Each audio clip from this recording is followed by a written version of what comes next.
গভীর ষড়যন্ত্র আছে।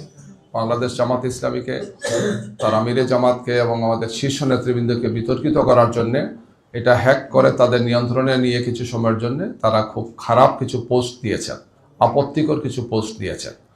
এবং বোঝা যায় যে ঠাকুর করে কে আমি কলা খাই না, এই ধরনের একটা বিষয় আছে। তাৎক্ষণিকভাবে একদল লোক কিছু কর্মসূচিও দিয়েছেন, দেখেছেন আপনারা।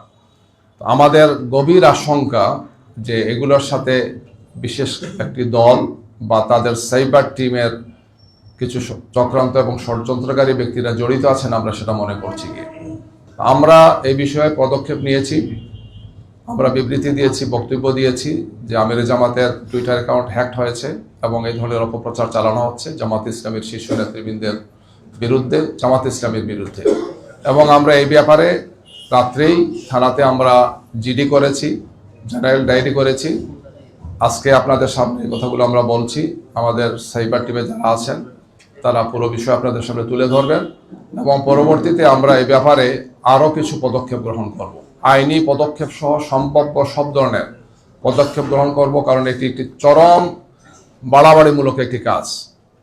একটি দলের শীর্ষ নেতৃবৃন্দকে, বিশেষ করে আমিরে জামাত সহ আমাদের কেন্দ্রীয় এবং শীর্ষ নেতৃবৃন্দকে বিতর্কিত করা, জামাত ইসলামের ভাবমর্যাদাকে ক্ষুণ্ণ করা, একটি মারাত্মক ধরনের অপপ্রয়াস আমরা দেখতে পাচ্ছি। জামাত ইসলামীকে জনগণের সামনে হক প্রতিপন্ন করা। আমাদের বক্তব্য, আমাদের নেতৃবৃন্দের বক্তব্য খুবই ক্লিয়ার মেসেজ।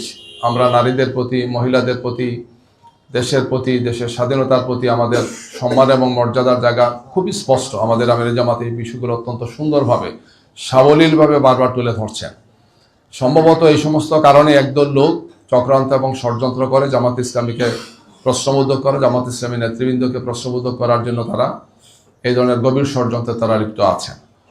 এর অংশ হিসেবেই আমাদের নেতৃবৃন্দের টুইটার অ্যাকাউন্ট এবং অন্যান্য যে সমস্ত অনলাইনে আমাদের অ্যাকাউন্টগুলো আছে সেগুলোকে হ্যাক করে এই সমস্ত কাজ তারা করছেন, আমরা মনে করছি।